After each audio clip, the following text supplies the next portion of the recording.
Hey everybody, welcome back to the Vinyl Rewind podcast. I'm very excited because here in the Vinyl Pad, I have two amazing artists. They are called Pearl and the Oysters. Please welcome JuJu and JoJo. Thank you so much for being here. Thank you for having us. Yeah, when I got the opportunity to talk with you, I was like ecstatic because I'm just such a huge fan. I love what you do. Thank you so much. Thank you for having us. Yeah, we love being here. Yeah. It's like kind of like a fantasy we didn't know we had. That's coming true. Yeah. Oh, really? Yeah. Wow, that's so cool. I was talking to a friend about tiki bars and the tiki bar scene in Los Angeles, and I really want to explore. Well, hey, I can give you all the pointers, definitely. Yeah. As you can, I got hooked on tiki in 2000. But even before that, it was through Exotica, really. Right. Like I didn't know, I knew all these different things. Like I knew tiki because of the Brady Bunch, and I knew these different things, but I didn't know they were all connected back into like 50s and 60s until this book came out by Sven called The Book of Tiki, and suddenly connected all these dots, and I just, Oh yeah. And it just defined me for some, actually I wore this shirt for you guys because I don't know, from the concept of the record is sort of, it's like aliens kind of coming down. And I wonder if you could talk about the new record and the concept of it, just because for me to explain, I'd rather hear it from you. To me, it's all, Space Age and Exotica. Yeah. They're like this also. Like Esquivel. Exactly. I was going to say the Ultra Lounge compilations, which you probably know. Yes. I'm sure you do. Those were my personal entry point into kind of that whole, like super hi-fi 50s recording scene. I don't know. I guess it's very LA and California. And the first time that I came to LA, I was 16 years old. And I was with my best friend and my mom on a road trip of the West Coast, and basically we went to Amoeba, and she dropped us there and that's the first time that we saw like Ultra Lounge compilations, and we were like, oh wow, what are these? That would have been what year? Like 2007. Yeah. So that's basically when I started getting into that Space Age thing, and Exotica, I guess. But yeah, I think the title of the album came before the concept, and then we had to not shoehorn, but we wanted to write songs that were also about, less so about the concepts and more about how we were feeling, I think, but tied into this broader theme of like estrangement and alienation, which I think because of it lends itself to it because I think writing from the perspective of extraterrestrial beings or aliens or whatever, it's just a metaphor for just ourselves being outsider because we're not from the US, basically. I mean, like, just how to write about estrangement and things like that, and alienation and having this sort of a candid look at it as if you're not from that world. And I think that allowed a lot of the sort of naive parts of the album also to not be so cynical, like because of course in the lyrics there's some cynicism, but I don't think that's all there is to it. What would you say? No, I mean the space age world and this whole aesthetic, and we found the name for the album before we even started really putting it together. We're Pearl and the Oysters, and the idea of like a planet Pearl. Planet Pearl, and thinking of all those movies, Forbidden Planet, and and I think that's always been kind of how we work too, because we like take a lot of influence from like where we live, where we are, like a sense of where we are like geographically, and just the starting point being in a space there was so much to explore with that theme. And as JoJo said, we linked it with like actually the most like introspective way of seeing ourselves too, like as if we were like on our own planet, you know. Yeah, I think there's also that. It was a statement. It was almost like a manifesto also idea of like, we're going to call the album Planet Pearl. It's the first album in our entire output that doesn't have a cover song. They all have a cover. And it's the first time that Julia and I were like, I think we're strong enough songwriters, and we know. I guess we've defined the aesthetics enough at this point that we can actually not have to be so referential all the time, and actually make a record that is very us. And I think that's what we set out to do, and that was the whole idea behind it, and why we called it Planet Pearl also. I love that. I mean, I love that concept. I love the idea because it is so, it's not so far-fetched for you, but it's because I feel that's one of the things about your music is that like it has all this fantastical, whimsical elements, but then it's sort of rooted in maybe, I just learned this word reading your your press release, but there's this word in Portuguese of sort of this melancholic sort of longing, and so I think that sort of like brings it back down. I mean, and we can go into that, but there is this moment. I think it's on a Big Time. You cosplaying happiness. One more chance at cosplaying happy. Is that? Yeah. That's it. Wow. I'm trying to wrap my head around. I mean, I get the concept, but like, it's so powerful of a statement, but musically, it's very happy sounding. That's what the music has been doing all these years. I think.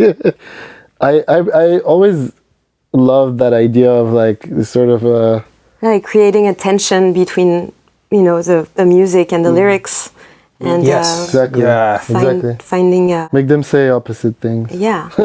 Or feel. Yeah, there's always that second layer, and that's something that we cultivate now. We want to put that forward as a sort of a signature of how we write music, because I think that it's been lost on our listeners for a while, but I think that for the past couple records, people are starting to take notice that we're trying to create this sort of language where the music and the lyrics are not necessarily going in the same direction all the time. Right. And I think that's a very powerful sort of expressive tool. As a listener, I love that kind of stuff, and I will naturally gravitate towards the music first, and then the lyrics will come later. Yeah.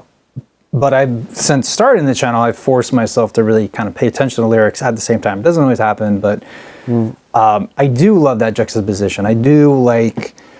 I like things a little off center. Maybe it's not quite within the lines, like we go back to like Exotica, but really even like mood music of that same era. It's so like lush and orchestrated down to like the minor little eighth note, but it was really sort of like medicinal in a way. But a lot of people were like trying to comprehend World War II and coming out of that, and they just wanted nice soft music. But there is sort of like kind of a weird creepiness to some of it because it is so on the nose, it is so light and fluffy, but I kind of like it when, like what you're doing, kind of taking these elements, taking, like we haven't talked about city pop and different things, and turn it into yours, but also, using it as a vessel to express who you are and where you come from and what it's like living here, especially in LA, which is a crazy town. It is. let's be honest. It is. The whole planet is pretty crazy. And, I feel like LA is especially it's its own. It's a very lonely city, I think. Yeah, it can be very isolating. It can be very because of the car thing. Exactly. I mean, the whole city planning of this country was made like that. But it's true that LA brings it to the top because of the scale, of the city. It's like private spaces. It's not really human format. It's not really. But there are amazing things that are being done here. It's also there, like a tension between. It's fascinating. The hecticness. It's a fascinating place. I think it's full of, I don't know, there's something in the air. I don't want to sound There's something corny, but in the light too. I mean, I guess that's why they chose to install the light Hollywood is so bright. studios here, but the brightness is really special, and it's very inspiring to us too. Okay, I was gonna ask, like, because I mean, I think from France you ended up in Florida, and that's where you got your PhD. That's right. And then, which is amazing, by the way. Like, I'd love to. I want to get into that. I want to nerd out. But when exactly did you end up in Los Angeles then? We moved on January 1st. That's when we left Florida, 2020. heading to LA. 2020? January 1st, 2020. Wow. So right before, a couple months before COVID. Wow. And so also our experience of LA. Juliette knew LA. Yeah, I had some family here. My grandparents really? actually lived here. My mother is American. Oh, okay. And actually so is JoJo's mother, which is... Oh, that's okay. It's something we have in common that was totally random. When we met, we realized that later on. But yeah, my grandparents lived in LA, and I came to visit them as a kid, and I swore to myself that I would never live here. Right. Yeah, I don't blame you.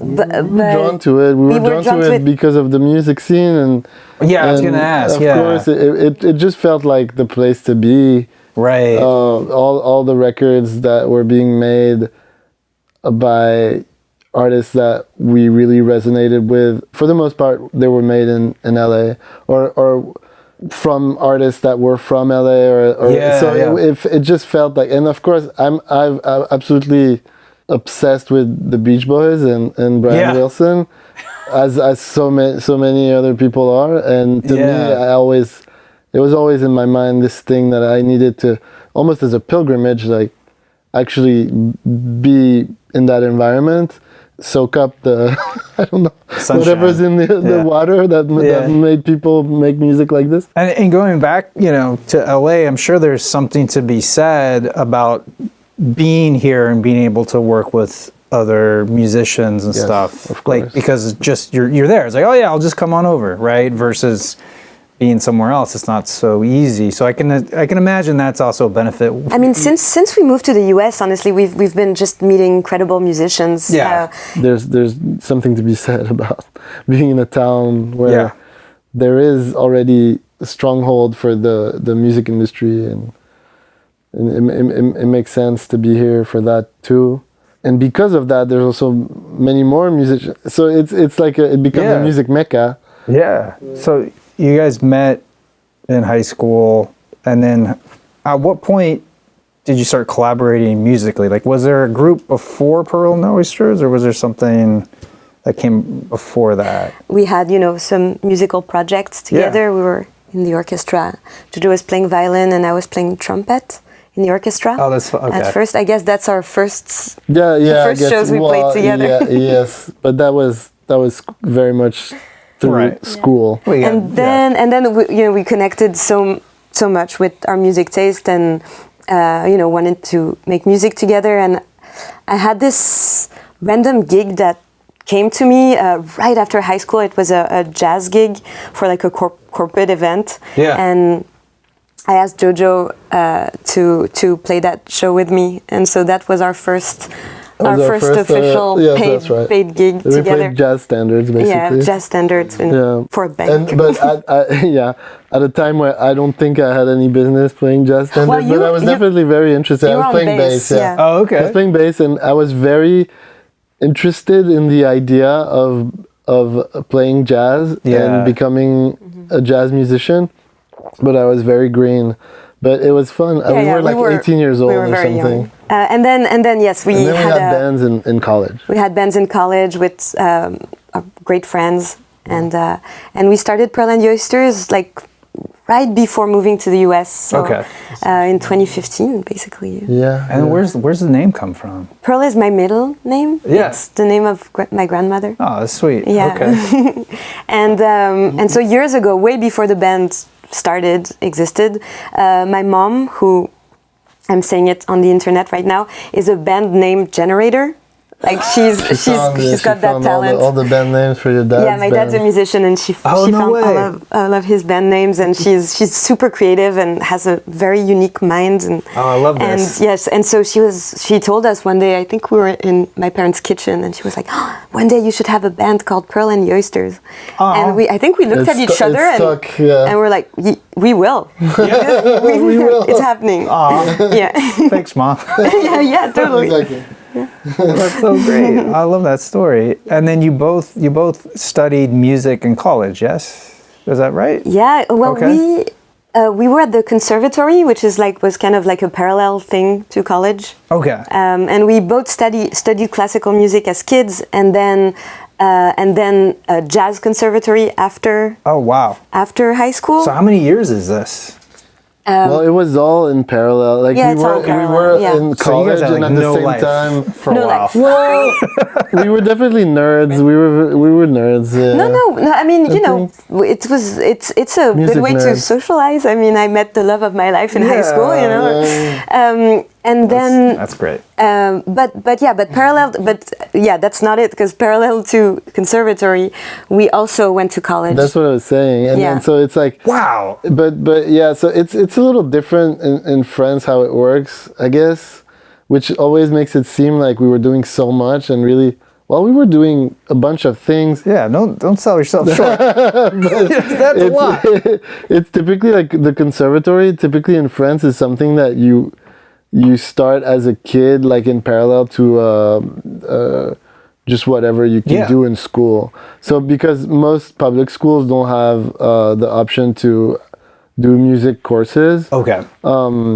There's no like band or orchestra or whatever, except in very few, mostly high schools, I would say, including the one that we went to, and that was a high school in Paris. So there was a lot of studying going on, but we also always had like a rock band on the side to rock out with. You gotta shake some of that academia off. Yeah. You know. And I think that was also always the goal was to not make like classical that is inspired by rock, but the opposite, pop music that is inspired by art music or classical or whatever. Like we were really, I think Bird Bacharach, like I called my first pet, my mom got us a cat when I was like 15 or 16. We called the cat Bird Bacharach, like that was his name. So I was like, I was a weird like teenager, and I was really into like old people stuff, but obsessed with like this really kitschy corner of the 60s, and I think we both got into that definitely very heavily in high school. And so then the whole plan was sort of bring that element of sophistication or whatever to pop rather than the opposite, which I think my teachers at the conservatory were like, oh, it's great that you're doing pop, like why don't you incorporate that into a sort of more like classical idiom. And I was like, no, actually I want to do the opposite. I was really obsessed with like George Martin and Sgt. Pepper and stuff like that. So I think that was always the goal, is like how can we make pop music that is informed by studying other things like classical and jazz and stuff. And then adding electronics to that, like that was made from the start. I mean, well, that's one of the records, like that White Noise record. The White Noise. I don't know if you know that record. It's a BBC Radiophonic Workshop. So I think I'm vaguely aware of it, but you're going to tell me way more than I can. Vorhaus and Derbyshire. I never know how to pronounce it. Who wrote the who's Who like a pioneer of electronic music. Yeah. She did like tape manipulation. The Moog or no? Well, it was actually tape. It was okay. Wow. Yeah, it was before synthesizer. And Delia Derbyshire, she was working at this workshop, funded by the BBC to actually work on synthesized sounds and playing with them and shaping the sounds and playing with tape. It was like tape collage and tape stuff. Collages and so, but even before that, I was thinking of theremin in like symphonic orchestras and the electronic element. The electronic element being brought into classical music and and that was also one of our obsession before creating the band, like wanting to make this music, and so work with the classical language, but also bringing jazz into it, and also electronics and synthesizers, which is also a big passion of ours. And honestly, that record has it all, I guess. I don't know, highly recommend this record. It's an amazing record. It's very weird.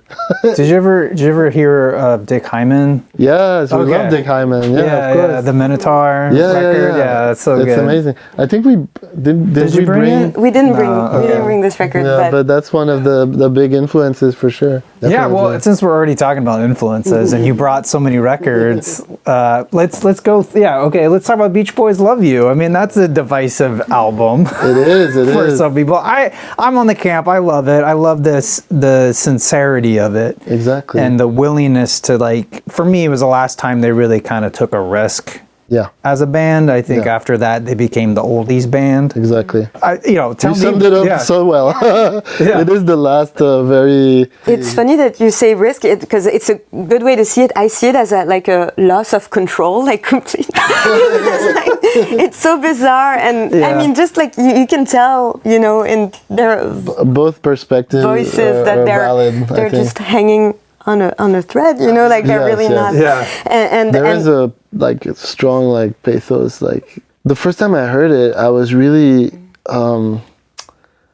there was something I felt ill at ease. I guess I felt uneasy. I was like, what is this? It seems like they're documenting the last days of not the band, but actually these people. Right. They sound like they're about to die, honestly.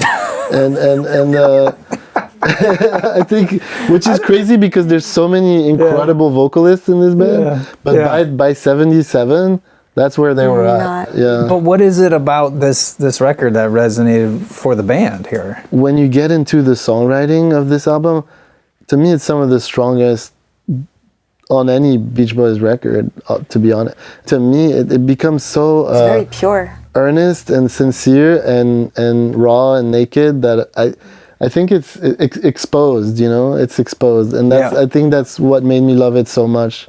But I think it's also very underrated. I think if you give it a chance, it's pretty mind-blowing. What do you think? Oh, yeah. I mean, I really enjoy it. Yeah. You're pro Love You? I really love the title of it. Mm-hmm. Yeah. I mean, I think that's all you need to know. Exactly. I think it's just the Beach Boys Love You. Comes from a place of love. Yeah. And the album cover is pretty cool. I know. Color scheme. I know. That's beautiful. I wish the Beach Boys, whoever handles it, would give it more love. Mm-hmm. Yeah. Because I think there's probably an interesting remix that you could do with that, or just there's probably something there that could be mined that hasn't been. And then we got Stevie Wonder here, the Secret Life of Plants, and I mean, now that I think about it, of course that would be a big influence. Yeah. This record we discovered pretty recently, and it's gorgeous records. There's a lot of instrumentals, a lot of synthesizers. The songwriting of the song is impeccable. It's very, eco-oriented, which we love, and Sure, yeah. the album cover has a beautiful secret message in braille on it. Oh, too. yeah. And I don't know, it's just a really, really special record. It sounds so beautiful, and I think it's pretty experimental, for a Stevie Wonder. I mean, he's always experimental and pushing boundaries and. It's less of a pop record and more of a.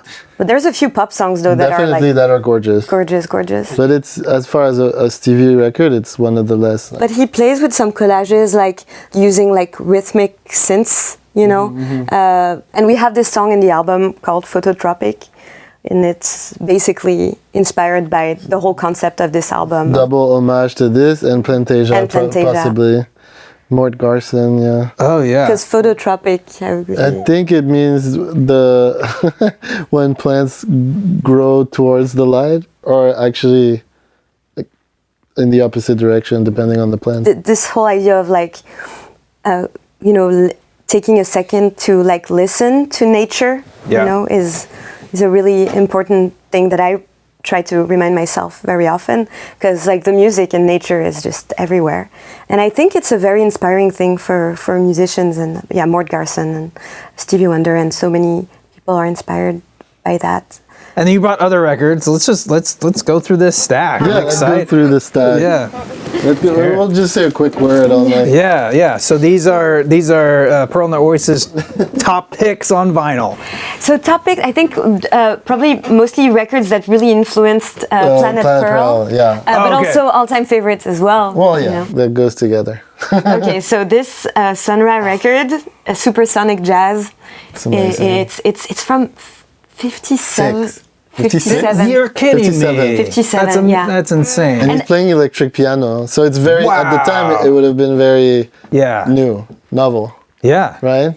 Yeah. And probably full of bugs, you know? The sound of the electric piano is like nothing else. We were trying to imagine. I think it's an old Wurlitzer electric piano, one of the very, very first ones. Percussion is used, it's so scarce. It's brilliant. Interesting. It's light years ahead of everything. Oh, no, you're good. Everything else that was happening at the time. Blossom Dearie, Winchester and Apple Blossom Time. Is this like a coloring cover? Like, I love this. So Blossom Dearie released many records, and not all of them are online. Actually, this one you can't really find on DSPs. Yeah. Well, it's on YouTube, but I think it's a private just upload. I don't even know what this is. So Blossom Dearie is she's a jazz singer.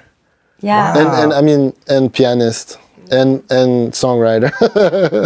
And she really had this also conversation between like pop and jazz, you know, in the 50s and 60s, and I think because she didn't really fit in one genre, she had to like create her own music label to release her music, and she did that. Yeah, this record is on her label Daffodil Records, and I highly recommend this record, and also Blossom Dearie Sings from the 70s. Yeah, 77, this one. That's so cool. It's interesting because she would have been well, not so young anymore. Yeah. She managed to evolve with the times in a way that was very, I think, she really negotiated that turn in a very artful way. Mm-hmm. Yeah. She sounded, I think, very current. That record sounds... does not sound out of place at all in the 70s. It sounds like it was made by a young person. And so that's something that I always appreciate when older musicians stay really cool. Ooh, well, maybe I should go. Yeah, we should. I should link that with this record. Yeah. Whoop. Who is that? What is this? So Hi Llamas is one of my all-time favorite bands. It's a great name. It's a band that's really the brainchild of one Sean O'Hagan from Ireland, but who lives in London. And Sean O'Hagan is one of the greatest geniuses of 20th century pop and 21st. Mm-hmm. He's still making music, and he was in Stereolab. He played with Stereolab for a while. I think he's very underappreciated and unsung how much of the Stereolab sound he was actually responsible for when he was in the band. That's my theory. I think he was very important. And he just released a record called Hey Panda, and just talking about artists that just like keep Hey Panda. I might have listened to that. I don't. It's fun. Maybe. Yeah, I got to look at the cover. It's super. I don't know, modern. Yeah. He's very interested in hip hop now. Yeah. So he plays with like the new technologies and has so much fun with it. And he's an amazing songwriter in his own right. Do you know that record? No. When is this from? Because this is older. Yeah, this is from 78. It's a heart-shaped record, so we brought that because I rarely splurge on vinyl. Yeah, it's not something that I like to spend a lot of money on, but then I found this and I had to buy it. So this guy is one of the most incredible singers. He made that in Miami, which is interesting. Okay. He was not in LA. I'm sure I've heard his voice. I didn't register the name because I didn't grow up. Probably know that song. Yeah. For sure. Yeah, What You Will Do for Love. That's just the single. Yeah, awesome. The whole album is great. This is look at this. Love this. Yeah. already. Do you know this record? No. Music no. out of the Moon. I have to own it now, though. You But absolutely do. Yeah. Yes, you would love that. Actually, this was a gift from some dear friends of ours. They know us so well. Yeah. this is so cool. Yeah, this is orchestral music with Yes. Theremin. Oh, cool. It's super dreamy and how to say romanesque. It sounds Like like featuring the theremin with orchestra. Oh, Theremin. yeah, it's Dr. Samuel Hoffman on the theremin, which I always loved that. Yeah. That's why I did a PhD essentially. I wanted You wanted a doctor. to Dr. have that, JoJo. Dr. JoJo. The song Lunar Rhapsody is a jewel. Also, Yeah. that whole Music Out of the Moon is just Yeah. incredible. Definitely one of our main inspiration for this band.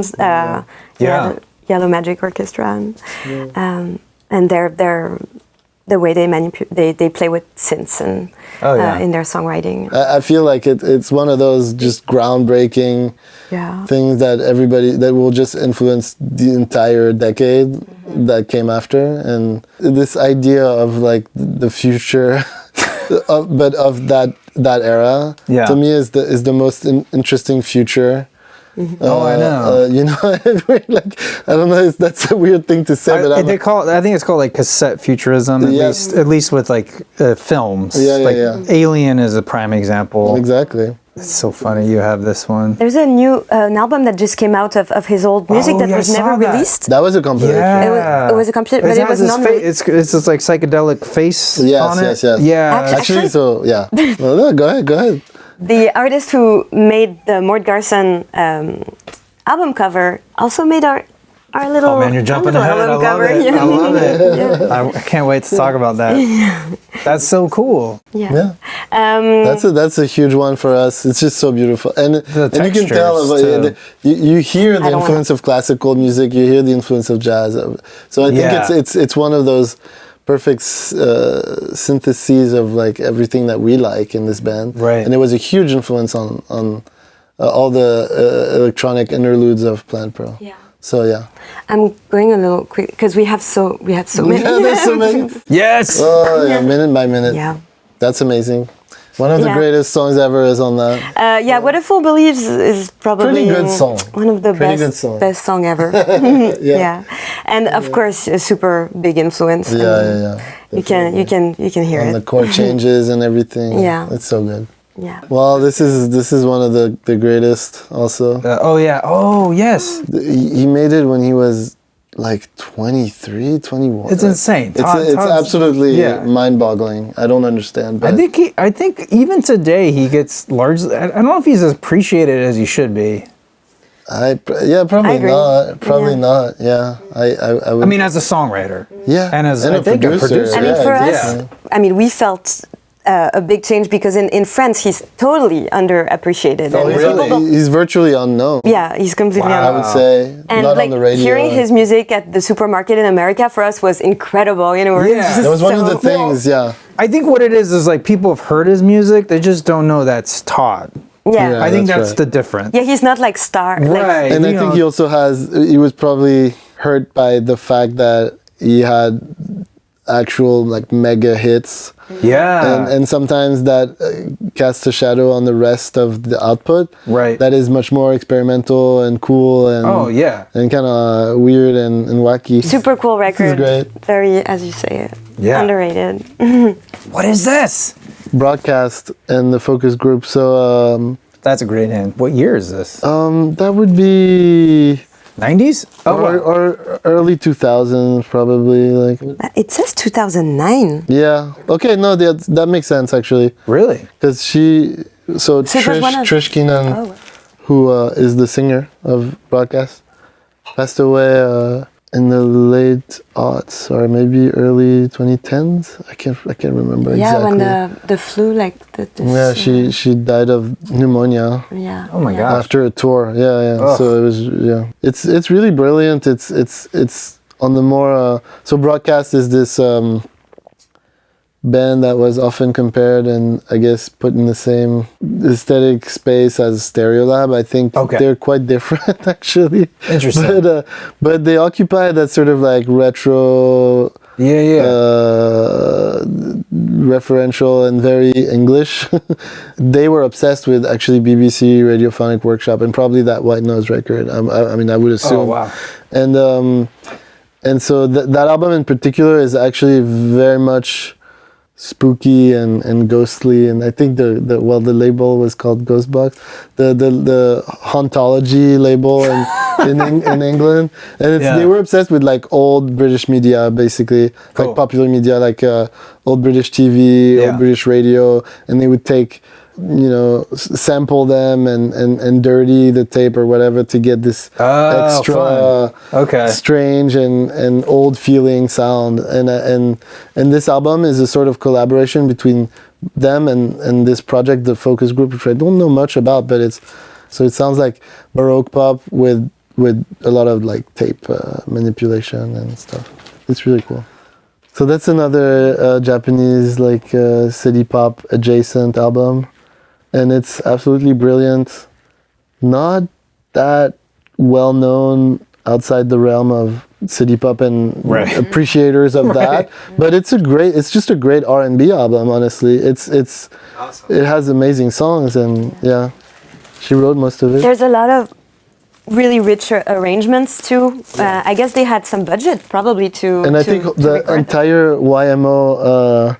All three of them are on this. Oh, no way. Yeah, on different tracks, yeah. Oh, there were session musicians also. And Taeko Ohnuki collaborated with Tats. Well, yeah, they were in that band before, Sugar Babe. Yeah. So Tatsuro Yamashita, who was also in Pacific, now we're connecting the dots, is this mega star in Japan of probably the most well-known city pop artist. But this is a treasure. Absolute gem. Yeah. Amazing. Absolute gem. I love the OB strip. Yeah. Wow. Oh yes. Weather Report, Heavy Weather. Great record. Yeah, it's an amazing record, and it's one of the first when I got into jazz, like 70s jazz. I was listening to this a lot.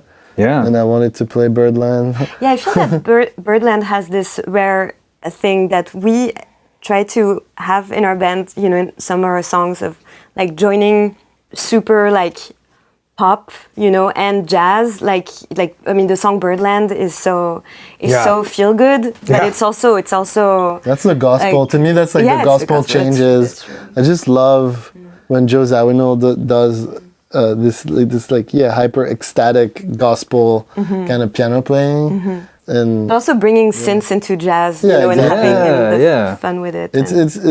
It sounds different than anything else that we listen to for sure. I think Weather Report is in its own little world. It's jazz fusion. I mean, like I don't always agree with it. It's true.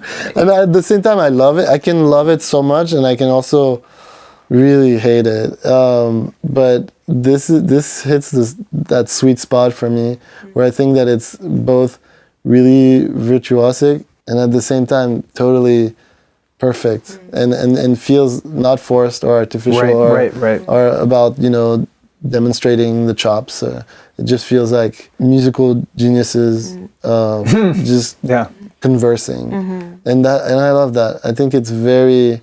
It feels so natural and flowy, and that album cover is amazing. Well, and the album cover is incredible. Heavy Weather. Heavy Weather. So good. Yeah.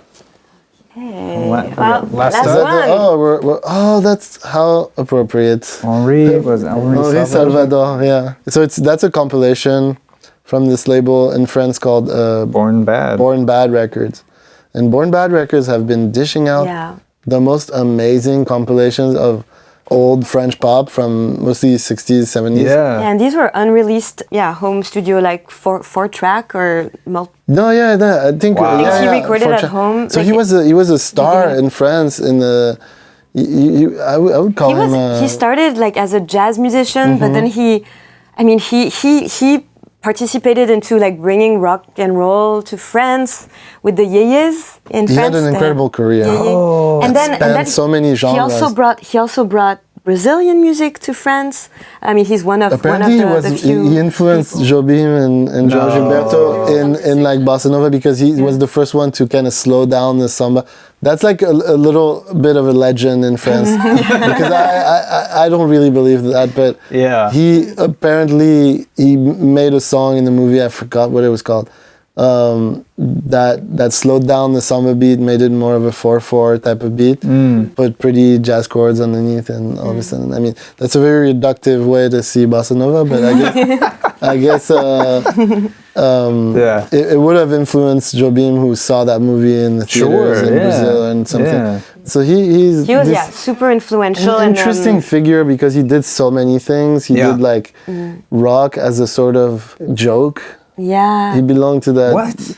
Yeah, because I think when rock and roll arrived to France, like all the jazz musicians, they wanted to mock it a little bit, but they were also a little bit intrigued by it. Okay. Yeah, like and so they were trying to do R&B in French with like jokey lyrics. Like they collaborated with Boris Vian and Michel Legrand on this song called Rock and Roll, and it's like Henri Salvador just singing like you know, with the raspy voice, and then Boris Vian is one of the best like French poets and also a huge jazz enthusiast, and Michel Legrand is also one of the big French composers. Love his stuff. And I guess they had fun with. I think they were all trying to make fun of rock and roll before understanding that it was actually that good. was the future. and then that they actually liked it, maybe. But I mean, this album is that's so what's crazy incredible. is like, he was more, in a traditional songwriter, but also, with just so creative and gorgeous. But when Born Bad released this home studio record that had like drum machines and synthesizers, like we were so curious of what it was. Yeah, we had never heard of it. It's the perfect blend of all those worlds, like so cool. magnificent so he was making songwriting. demos. With And that's another one of these records where I feel like, similarly to Blossom Dearie, where it's like someone who's he was in his late 40s when he made this. And it sounds so fresh.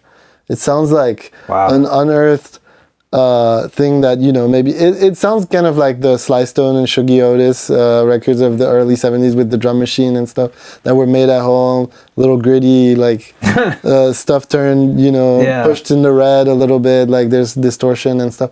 And I think, it's funny because there's some like funk, there's some R&B, there's some jazz, there's an incredible version of Someday My Prince Will Come that is it's like Les Paul meets I don't even know. That's crazy. Just the way he used the string machine and synthesizer and stuff is so novel for the time. It's really beautiful. Instrumental songs that are just like super exotic. And then there's some jokey songs also because he was this kind of jokester character in France, and I think one thing that he did is and probably that's why he sang Someday My Prince Will Come.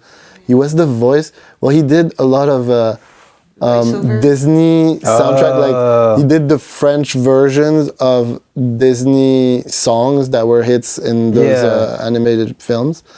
And then in he did the Little Mermaid. The Little Mermaid. That's what I was going to say. Yeah. He was the voice of the crab, I think. Sebastian. So under the sea. Yeah, so he's saying that. Yeah, okay. So anyway, great record.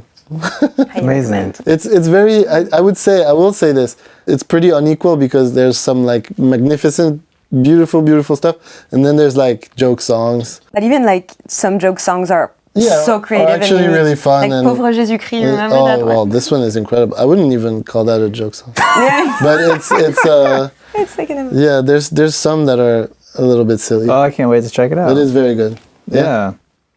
Wow, we actually talked about everything. Wow. Thank glad we you for your did. patience. Yeah, no, of course. I mean, I with this show, I never stop learning. You know, I'll never hear everything, but I try. You know, and it's just like, yeah, I think that's the key, is to always be curious and always on the hunt and like look for stuff. And I probably listened to this record, your record, a dozen times now. I'm just in love with it. And I went back, because I always like to kind of see, would you call this your 5th album? Yeah. Okay. Yeah.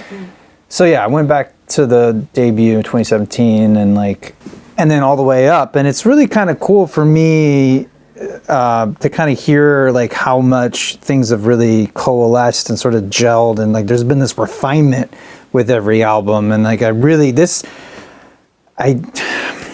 don't want to say it, but I think it's probably my favorite of your work. It is great to hear. Because it is, you know, I just feel like you just keep getting better and better and better. Not that those aren't worth listening to. I still love those other records as well. But something about this is just like, they're just, every moment, every track is like, it's where it needs to be. It's where it should be. It's like that drum hit or this, or how you ended this song. Like, it's just a command. Like, it really is just like, you should be very proud. Thank you so much. It's an incredible listen. And the cover art was I was just enthralled with it. Like the singles leading up, the two kind of Atari album single covers, and then this one. Can you talk to me about the album art? I know we touched on it a little bit, because it definitely does sell the concept. Yeah. But it also harkens back to like, you know, I don't know, for some reason in my head I'm thinking like ELO and like Tommy the Pinball and like Boston, like that kind of airbrush sort of album art, or even Journey, really, with the spaceships, right? Or even, we love that, but we wanted to mark a turn. I think something also about us just growing up a little bit. I mean, a lot, unfortunately.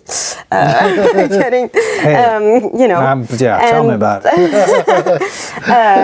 So we wanted some type of rupture, and I think you know, setting it, you know, in space, and I mean the whole concept of Planet Pearl was also different. Yeah. But yeah, we had you know, it all started with like Pinterest mood boards and lots of conversation back and forth with Robert Beatty, and he brought his like incredible brush he's a magician. I don't understand how that happens, but I'm so grateful that we got to work with him. Yeah, like even this side mirror showing the galaxy you came from. And then like that, I think that's like the photo. What was it? The phototropic. Phototropic. I grew up like staring at like many of us, you know, like staring at album covers for hours as a kid, and I always wanted our album covers to have that. All these details. I wanted to touch on some of the tracks, particularly Triangular Girl. Okay. One of my favorites. Like I love I don't know what the word would be of that, but just the way it's put together, produced, you're singing and just all the instruments. But I got to ask, like, have you seen or heard The Point by Nielsen? Of course. Yes. Yeah, because like immediately, like I love that story as a child, and like so like. I didn't even. Triangular. Yeah, I thought about it, of course. Yeah, no, I mean, I think.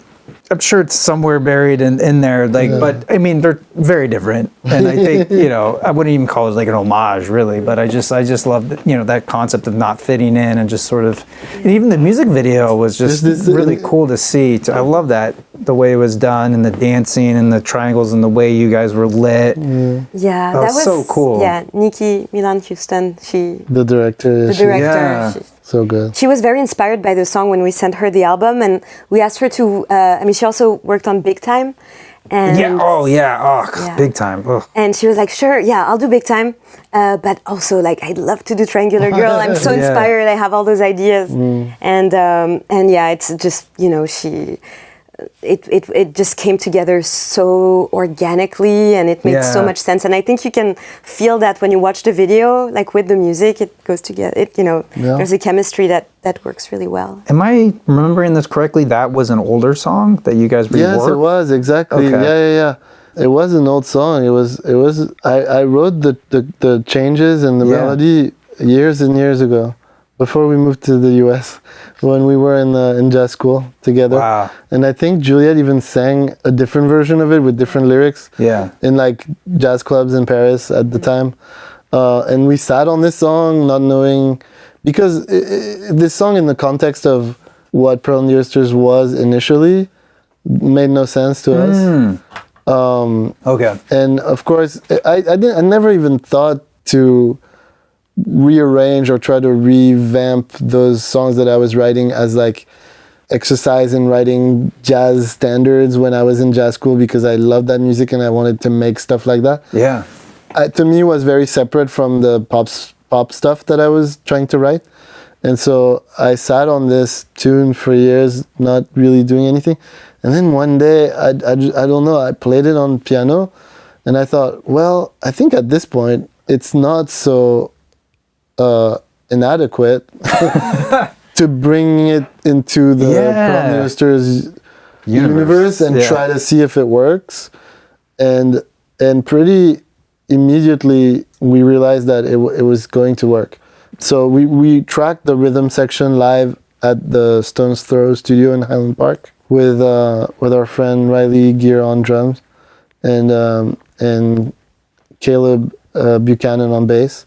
We gravitated towards a weird like synth patch that's like kind of swells and it goes in and out of like modulation is very slow, so it has that sort of seasick wow and flutter kind of sound. I love that. And we were playing through the changes with the rhythm section, and we looked at each other and we were like, whoa, this is not your grandpa's jazz waltz. but just it felt like spacey and cool and futuristic in a way. Yeah. But obviously, you know, it comes from a place that is in the past, the changes and everything. But I think that this one felt very convincing immediately, of like, oh yeah, we can actually do jazz, I guess, or like our version of jazz. Yeah. So that was cool. That was cool that we got to do that. And then watching the Cruise Control music video, you unlocked this old memory of playing that bingo. Yeah. And I was like, I hadn't thought about that in years. It's so funny. So if you don't know what we're talking about, go watch the video, which you should watch all their videos. But yeah. It's funny because we didn't know about that. It's not a thing in France, but genius concept though. And that's our other favorite director, David Gutel, who directed SideQuest and Cruise Control, who... SideQuest is great too. Yeah, oh, gosh.